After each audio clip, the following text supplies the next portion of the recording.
Hey guys, how's it going? I'm back and I'm here with a 2013 Range Rover 4.4 TD V8. What a beauty she is. Check her out.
First of all, I'd like to say a big thank you to Jaguar Land Rover for letting me use this car for the 2 days that I have had it. The whole purpose of that was because I was planning on ordering my own car, which I have decided to do so after using the car for 2 days, and I will go on to why I decided to buy this car. This very model here is the TD V8 4.4 SE. You can also get an autobiography version in the car, which is a little bit more in price and has a few other gadgets and gizmos and a few other little tricky bits to it. The other engines that you can get in this car is the 3-litre TD V6, which in my opinion is not very powerful enough for the car, and then also the top end 5-litre supercharged, which is a phenomenal engine, a very powerful engine. See there, so we cut it there. As I was mentioning earlier, this very Range Rover has the 4.4 litre TD V8, the TDV standing for turbo diesel, and the V8, which is the engine. It's got 350 horsepower, which is the top end diesel engine in this. More than adequate, enough for overtaking, and just those that little bit of extra power that you may need here and there. Is what it's good for. However, this is the sort of car that you really do want to be just cruising and relaxing in, not so much the fact that you want to be belting it from traffic light to traffic light and around corners, because this is not what this car, in my eyes and in my opinion, is designed to do. When ordering your Range Rover, there's a large selection of alloy wheels that you can choose from. There's some that are much more dearer and will be added onto the additional onto the list price, so it will be an additional extra. But this very model here has these 21-inch diamond cut alloy wheels, which are one of the additional extra options. Other than that, you can also get these fins that are down the side here done in silver. In my opinion, like I did say, that I prefer them in the actual body colour. Lets everything flow a little bit more. You can also get this silver bottom at the bottom here. Again, I prefer it all colour coded, so it's all one colour. There's also another great feature at £3,000 extra is the side steps that once unlocking the car they do come out, and also when opening the doors they do come out, as I'll demonstrate just now. Go. It just makes it a little bit easier for those shorter people to get into such a big. So here we are in the rear of the Range Rover. The driver's seat at the moment is set for myself. I'm 6 foot 2, 6 foot 3.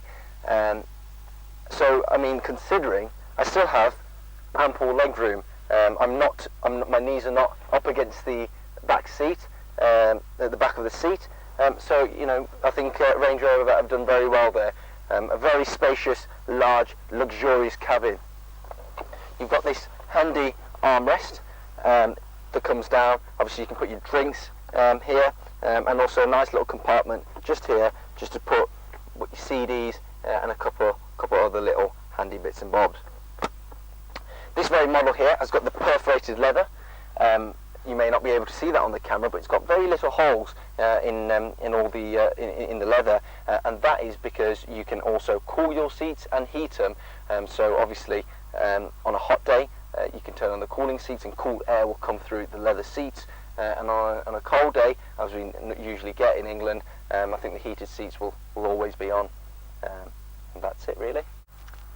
So for those uncomfortable and are we there yet passengers sitting in the back, we've Land Rover Range Rover have installed a function where you can recline the back seats, which is brilliant. It just makes it that little bit more comfortable, and that journey just a little bit more bearable. The soft leather that's on this car here, it's beautiful, very soft, very smooth, feels very luxurious. You're paying £100,000 for a car, and this is what you really do expect from it. Moving on to the rear of the Range Rover. Day by day, man is getting more and more lazy, and Jaguar Land Rover have provided the laziness with a button on a key to open the boot for you. So it's a power opening boot. The second part is also a power assisted boot, and the amount of room in the back of this Range Rover is enough for 3 suitcases, I'd say, and all your shopping, for sure. Let me see if I can get in the back. You can also put a couple of naughty kids in the back of this if they've been naughty. I'll teach them a lesson. Lots of room, and this extra boot lid here does support a lot of weight as well, so you can rest your picnic bits and bobs on there as well. So yeah, all in all, a very handy boot. Also, closing it as well is power assisted, so with a touch of a button, voila, there goes the boot. Fantastic. We're in the interior, the driver's seat of the Range Rover.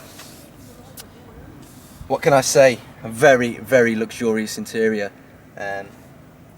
Very subtle, not many buttons, not much going on, very smooth. You've got the steering wheel here, which is padded very slightly, which gives it a very luxurious feel. It's finished in a smooth leather.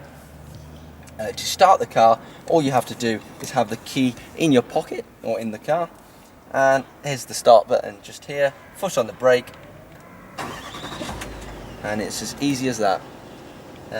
Other than that, we've got the multimedia system here, which is the sat nav, the audio video. There's many gadgets. On the night, there's ambient lighting in the car, which I can change from colour to colour, from red to blue to green to pink to purple. So I mean, whatever floats your boat there, you can choose whatever makes you comfortable. Other than that, there's also a system on the sat nav and on the screen where the driver will be viewing the navigation. However, the passenger will be watching television. So how that works is I will show you just now.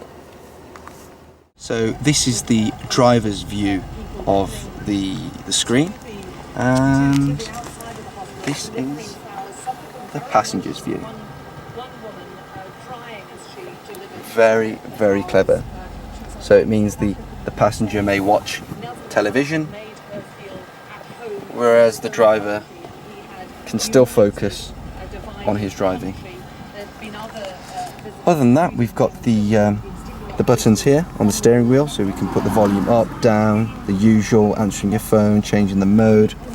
The heated steering wheel, so on a cold day, nice smooth steering wheel, lights up. This is the dials, all digital. We've got low fuel, which is not good. And there's a start-stop button. Other than that, this is the gear selector. So each foot on the brake, and you turn this knob here, reverse, neutral, drive, and push it down slightly and toy on it, and there we go, we've got sport. Put it back in park, be on the safe side. Other than that, we've also got the different functions here for off-roading. we've got by pushing this here, we can select if we want to go on to the snow mode, gravel and snow. We can go on to the mud ruts mode, the sand mode, the rock crawl mode. So I mean, it's got many different modes. We've also got the low mode here. So if you're going onto the mountains, etc., it just selects a lower gear. You can also raise the car and lower it as well. The traction control can be turned off there, and there's a handbrake just there. We've also got options where you can put in your USB cable and your auxiliary cable to connect to your iPhones, etc. And also, by lifting this little lid up here, we've got a fridge. No drinks in it though at the moment, which is a very handy feature. What do you think, guys? Should we take it out for a drive? I think we should. So guys, we're about to take this Range Rover for a drive. I've got my best friend Dave Dawes video me. Thanks, Dave. Anyway, before we set off, seatbelt on. Dawsy, you got yours on? Good lad. Right, we're turning the knob into D and off we go. You don't look too happy, pal.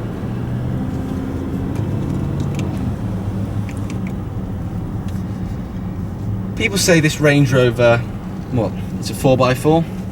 No, to me it's a luxury vehicle. First, and then a 4x4 for second. It's such an effortless car to drive.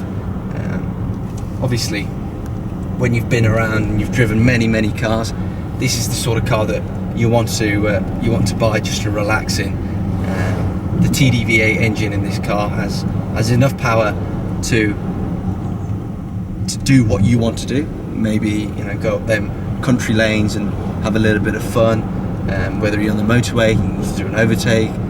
So it's always safe to have that extra bit of power. Hence why I don't like the TDV6 engine, because for me it's just not that powerful enough. And the 5 litre, well, we all know what a 5 litre supercharged engine will do in miles per gallon. Not very good, to say the least. The LCD dials here are fantastic. As you can see, they do add that 2013 look to the car.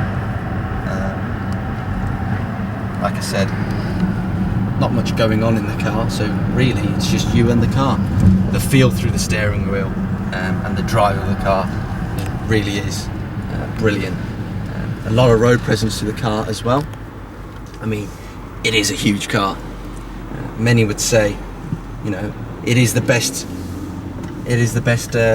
4x4 in its kind, and I wouldn't disagree. I mean, if you're looking for a 4x4 or a car or a luxury car,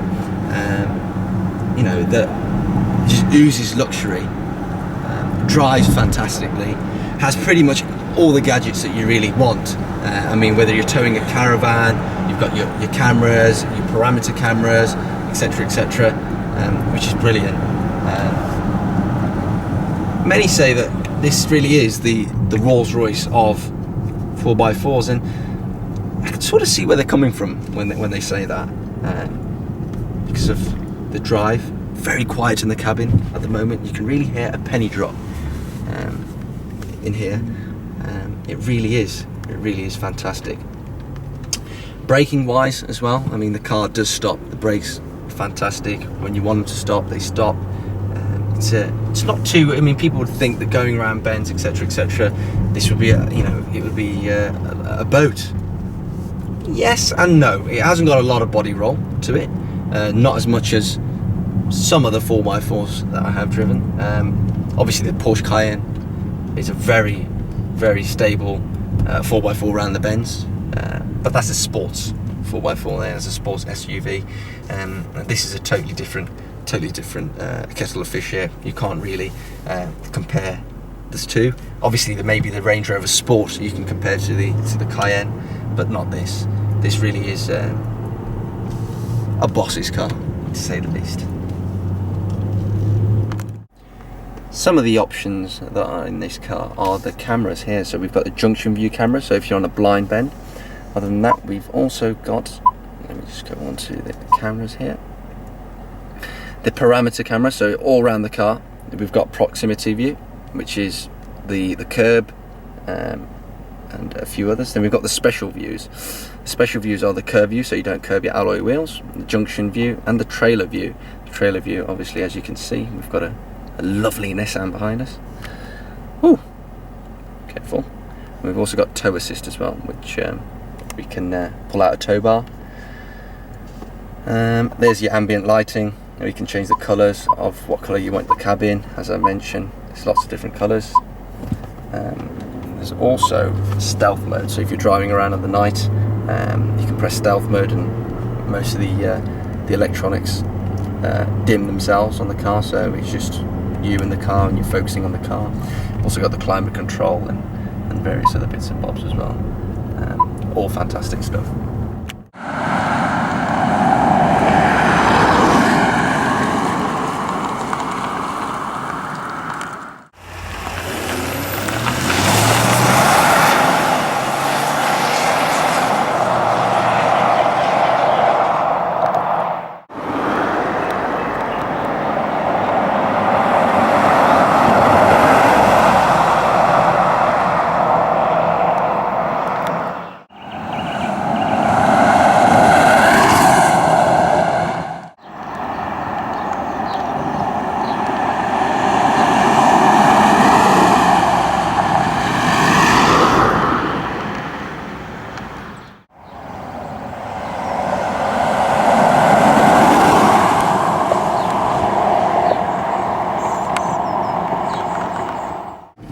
This is where many would say the Range Rover was meant to be, in these fine country lanes.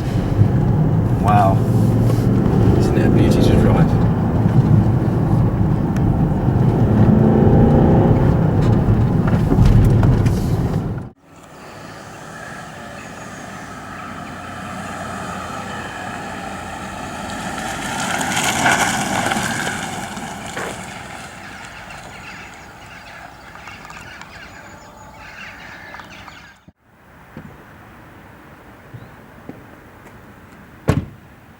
Well, there we have it, guys.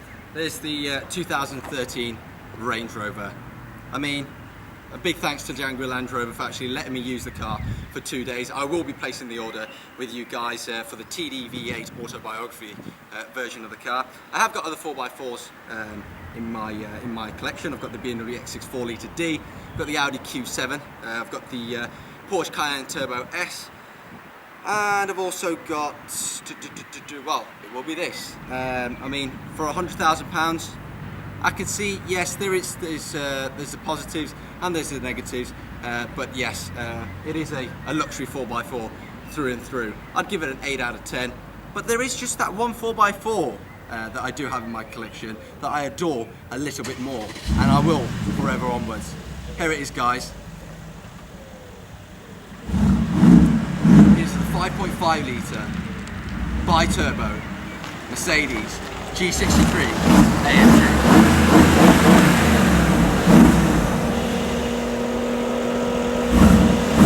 Now that is £120,000 well spent.